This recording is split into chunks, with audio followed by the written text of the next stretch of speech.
Video ni panjang sikit. Will be completely unedited video today just to express my concern. Nak cerita sikit, cerita ni pasal penyakit yang betul, penyakit yang sebenar. Aku tak tipu, aku jarang tipu orang.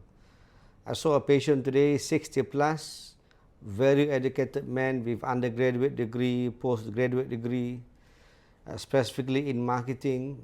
He's lectured, taught, and be active in the industry before. Came in today with memang teruk, kencing manis dan penyakit jantung yang sangat serius. Under follow up daripada pakar jantung yang lain sebelum ni dan pernah ada follow up dengan pakar kencing manis dah beberapa tahun. Tetapi the last one year ni terjebak dengan banyak video-video dekat social media di kalangan doktor-doktor di Malaysia dan overseas yang kononnya semua ubat kencing manis ni tak guna untuk kesihatan, hanya akan rosakkan buah pinggang. Kononnya semua ubat kencing-kencing manis dan darah tinggi ni adalah punca utama kerosakan buah pinggang di Malaysia dan tak ada manfaat langsung makan ubat-ubat. Ada juga setengah-setengah influencer, doktor-doktor dekat sini dan di overseas yang jual macam-macam ubat. Banyak suplemen, banyak diorder daripada internet, macam-macam suplemen within Malaysia and overseas. Kononnya suplemen-suplemen ni, protokol-protokol ni boleh reverse semua penyakit kencing manis dan darah tinggi. So for the last 1 year, he has stopped seeing the cardiologist and he has stopped seeing the diabetic specialist. Came in quite unwell, memang dah 2-3 minggu ni memang tak sihat. Kadar kencing manis tak terkawal dan sakit jantung, kena serangan jantung. The issue is this thing is happening to a very educated man. He's an expert in marketing, but he became a victim of marketing within social media himself. The cerita ni, the distinction that I would like you to make, perbezaan yang saya nak ajak korang buat adalah doktor-doktor yang korang jumpa face to face, yang pernah jumpa face to face bincang sebagai pesakit dan doktor, beza dengan doktor-doktor yang korang nampak dekat social media je. Ada banyak perbezaan, in terms of qualification, experience, certification. Just put it aside, just tinggalkan benda tu ke tepi. Just want to talk about accountability. Tak tahu perkataan Melayu dia apa, korang cuba komen kat bawah apa perkataan Melayu sesuai untuk translate accountability. We doctors working in a public hospital or private hospital in a clinic, yang doktor yang jumpa patient face to face ni, we are accountable and we have to be accountable for our advice and for our treatment. Contohnya kalau aku kerja dekat klinik swasta, hospital swasta dekat Kajang, apa-apa advice saya bagi atau rakan-rakan saya yang bagi dekat patient, they can always come back to me. They can always come back to us. Hospital, private swasta ni, public hospital ni buka 24/7. Our emergency department is open 24/7. Kalau aku salah bagi ubat, aku tersilap bagi ubat, korang boleh datang dapatkan rawatan semula dekat emergency department. We have to answer to you. Kami terpaksa jawab kepada korang, terpaksa jawab dekat family korang. We are fully accountable for our advice. Whatever advice I gave you face to face is written in my medical record.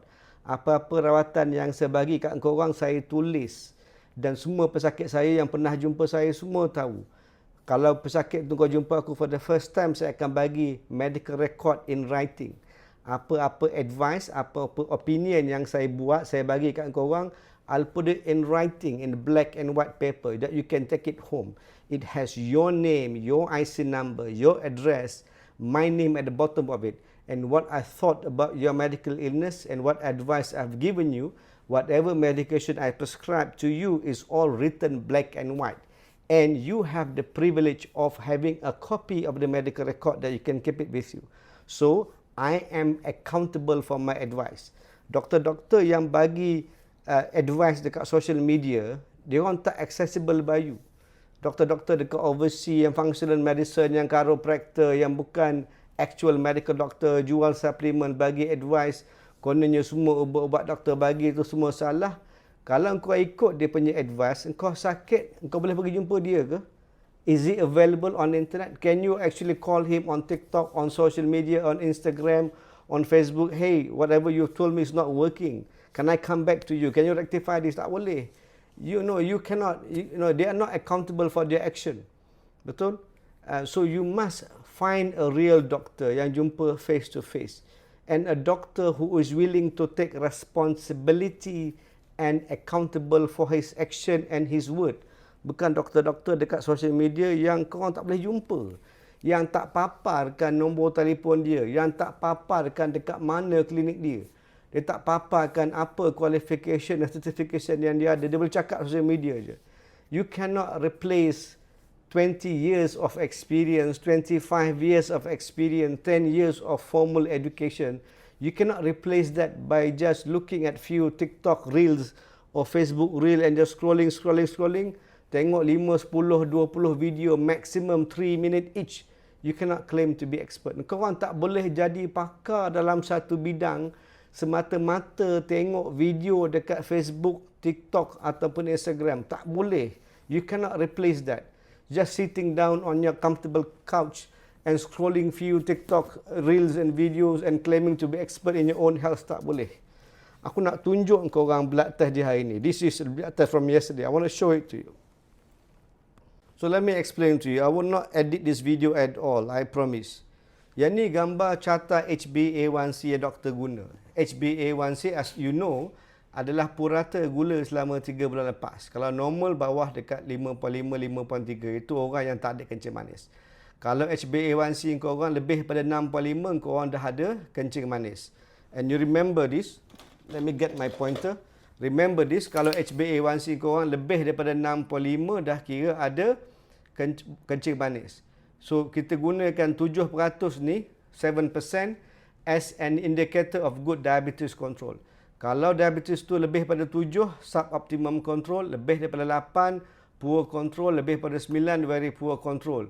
Ada orang HbA1c dia 10, 11, tak ada perkataan nak describe, teruk sangat kalau HbA1c kau 10 atau 11. Aku cuba zoom sikit bagi yang korang faham. Kalau HbA1c tu 10, 11 adalah kurang memuaskan. Kau tengok Mamat ni punya bacaan semalam. Okey. Tengok 11 bulan 4 2025, aku tak tipu, betul? Bacaan gula dia semalam 24. Sebenarnya ada satu lagi blood test, bacaan gula dia 40. 40 millimol per liter. Itu bacaan glukos dia. Kau tengok bacaan HbA1c dia semalam 21.2. Ingat tak carta tadi aku tunjuk? Maksimum dalam graf aku HbA1c 12. Mamat ni datang jumpa aku semalam, HbA1c dia 21.2. Saya tak pernah lagi semua hidup saya tengok orang yang dia punya HbA1c dia 21.2. I think this is the highest I've seen in my life, but I'm not a diabetic specialist. I'm sure my colleague who saw him yesterday have seen HbA1c worse than that. So let me flip the video. So I hope it makes sense. I have not done this long video before, but I felt very frustrated and duty bound to share with this. Remember, cari doktor yang kau boleh jumpa face to face, yang boleh tengok muka kau, yang boleh pegang kau, yang boleh rawat examine kau, yang kau boleh pergi balik follow up, so that he is accountable for your health. Kalau apa buat silap, kau boleh jumpa, tanya dia balik, dan boleh pergi ke hospital dia, boleh pergi klinik dia. He is accessible, he is available 24/7. I challenge you that. Doktor-doktor yang kononnya boleh cure semua penyakit dengan cara pemakanan, yang argue semata-mata semua ubat kencing manis, semua ubat darah tinggi, semua ubat jantung yang kita bagi dekat pesakit-pesakit tu semua tak berguna, tak berfungsi, hanya akan rosakkan buah pinggang. I challenge him to be available to see and follow patient for 5-10 years, not only on social media video. Thank you very much.